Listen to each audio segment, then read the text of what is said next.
a vosotros, amados hermanos, amigos y todas las personas que nos escuchan a través de este medio de Edificados en la Palabra. Que el Dios Altísimo guíe su casa, su vida, su familia y todo cuanto usted haga. Y bajo este eslogan general, Mateo, el Evangelio eclesiástico y didáctico, en esta semana número 18, hablando sobre la profecía del Mesías, sobre su retorno y el fin de los tiempos, el discurso del Monte de los Olivos, el tema de hoy es el regreso del Señor y el deber del creyente de velar, estar preparados, ser fiel y sabio. Está con ustedes su hermana en Cristo, Enedina Ayala, desde Honduras. Y antes de continuar, quiero pedirle que vengamos en oración delante del Dios Altísimo para que sea su Espíritu el que tome el control de todo cuanto hagamos. Con toda reverencia, vengamos, si usted me puede acompañar de rodillas, hagámoslo para nuestro Creador. Y oremos. Padre Celestial, venimos delante de ti, mi Dios, a decirte gracias por cada una de las bendiciones que tú nos das. Mi Dios, en este momento hay tantas cosas por agradecerte, tantas cosas que yo puedo mencionar delante de ti, pero tú las conoces, mi Dios, y gracias por todo. La verdad que nunca es suficiente cuanto tú nos das. Tu misericordia se muestra de día en día, tu bondad. Eres especial con cada uno de nosotros, de tus hijos, mi Dios. Gloria, honra y alabanza a ti, mi Dios, como solo tú te la mereces. Pero tú nos conoces bien, mi Dios. Por eso es necesario decirte que perdones todas las faltas cometidas. Que nos ayudes a rectificar, mi Dios. Que tomes el control de lo que somos, de lo que hacemos, de lo que pensamos, de lo que vivimos.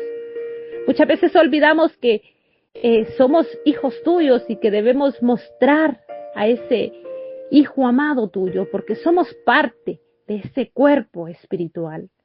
Pero que seas tú que no nos dejes nunca de la mano, sino que nos lleves ahí y nos ayudes y nos mantengas en el sendero correcto, en ese en el que queremos vivir para contigo, queremos ser fieles, entregados, consagrados, porque así es lo justo delante de ti, mi Dios.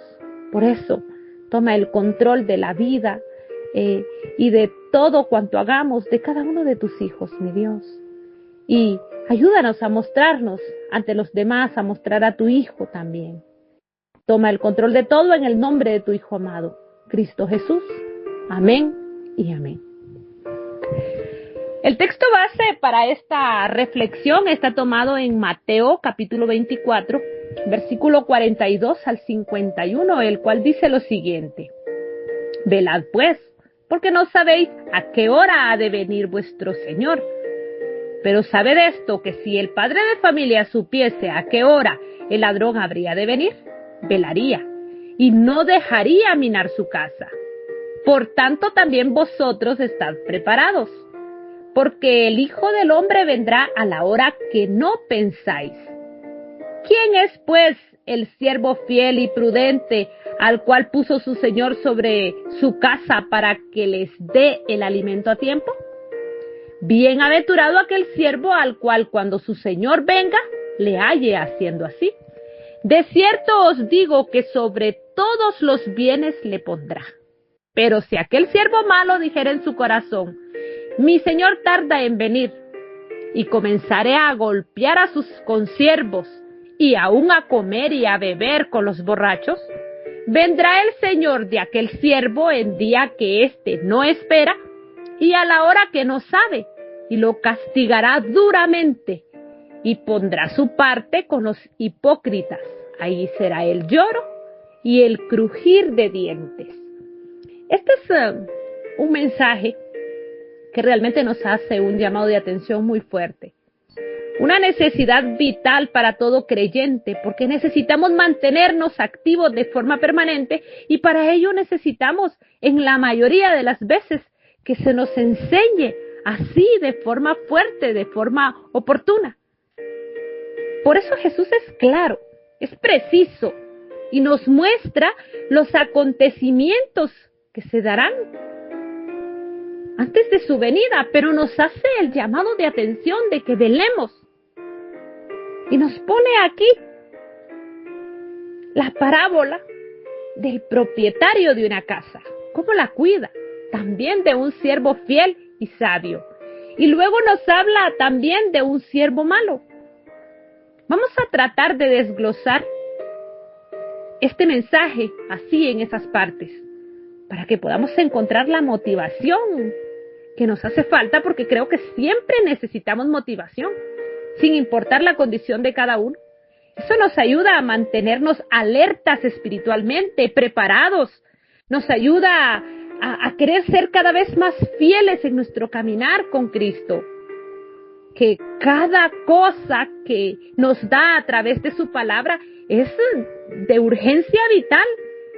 Es una responsabilidad de nosotros como creyentes de velar. Porque Cristo está próximo a venir. Pero también nosotros no sabemos si vamos a vivir más tiempo. Puede ser que nuestra vida llegue hasta aquí.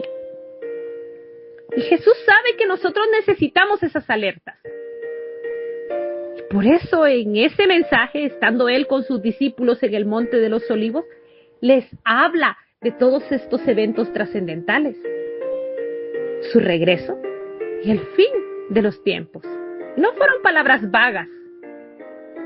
Realmente, Él está dando un mensaje profundo y amoroso, pero muy claro. Velad. ¿Y qué significa el verbo velar? Pues es una necesidad, una urgencia de mantenerse vigilante activamente. Es un compromiso continuo, fidelidad diaria a la palabra de Dios. En estos tiempos donde hay muchas distracciones espirituales, este llamado lo debemos escuchar de forma fuerte. Velad. Es una orden divina. Así comienza Jesús este discurso. Velad, pues, porque no sabéis a qué hora ha de venir vuestro Señor. Esto implica estar despiertos, atentos, en guardia. Y no se refiere a evitar el sueño físico, sino a evitar el adormecimiento espiritual. Por eso Pablo nos exhorta en 1 de Tesalonicenses 5:6. No durmamos como los demás, sino velemos y seamos sobrios. Debemos mantenernos despiertos frente al pecado, a las falsas doctrinas, a la tibieza espiritual, a las distracciones del mundo. Velar es vivir con ese propósito, con esa esperanza, con ese anhelo de hacer todo lo que a Dios le agrada. Y nos pone el ejemplo de la casa y el ladrón. Y si hoy fuera el día, ¿estamos realmente nosotros preparados para la venida de Jesús? Hemos abierto nuestro corazón para que Él se deposite. Estamos viviendo como Él, como es Él, conforme a su esencia. Estamos siendo guiados por su palabra, nos estamos dejando amoldar, transformar y renovar por esa agua espiritual que es Cristo. Porque Él compara su regreso con la llegada inesperada de un ladrón. Pues nadie avisa que va a robar una casa. Y por eso el dueño de casa instala alarmas, cámaras y se mantiene alerta. Y así debemos mantenernos como creyentes, como si el regreso de Cristo estuviese unos minutos más tarde. Segunda de Pedro 3:10 dice que el día del Señor vendrá como un ladrón en la noche. La pregunta es, ¿estamos cuidando esta casa espiritual? ¿Realmente estamos vigilando de forma constante para mantener nuestra vida guiada por esa lámpara que es la palabra? ¿Es esa luz la que está transformando y renovando nuestra vida?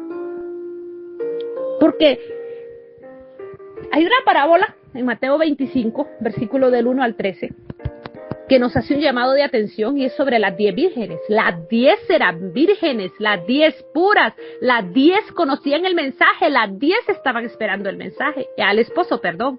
Vamos a leer el relato y dice: entonces el reino de los cielos será semejante a 10 vírgenes que tomando sus lámparas, salieron a recibir al esposo. 5 de ellas eran prudentes y 5 insensatas. Las insensatas tomaron sus lámparas, no tomaron consigo aceite. Mas las prudentes tomaron aceite en sus vasijas juntamente con sus lámparas, y tardándose el esposo, cabecearon todas y se durmieron. Y a la medianoche se oyó un clamor: aquí viene el esposo, salid a recibirle. Entonces todas aquellas vírgenes se levantaron y arreglaron sus lámparas. Y las insensatas dijeron a las prudentes: dadnos de vuestro aceite, porque nuestras lámparas se apagan. Mas las prudentes respondieron diciendo: para que no nos falte a nosotras y a vosotras, id más bien a los que venden y comprad para vosotras mismas. Pero mientras ellas iban a comprar, vino el esposo, y las que estaban preparadas entraron con él a las bodas, y se cerró la puerta. Después vinieron también las otras vírgenes diciendo: Señor, Señor, ábrenos. Mas él respondiendo dijo: de cierto os digo que no os conozco.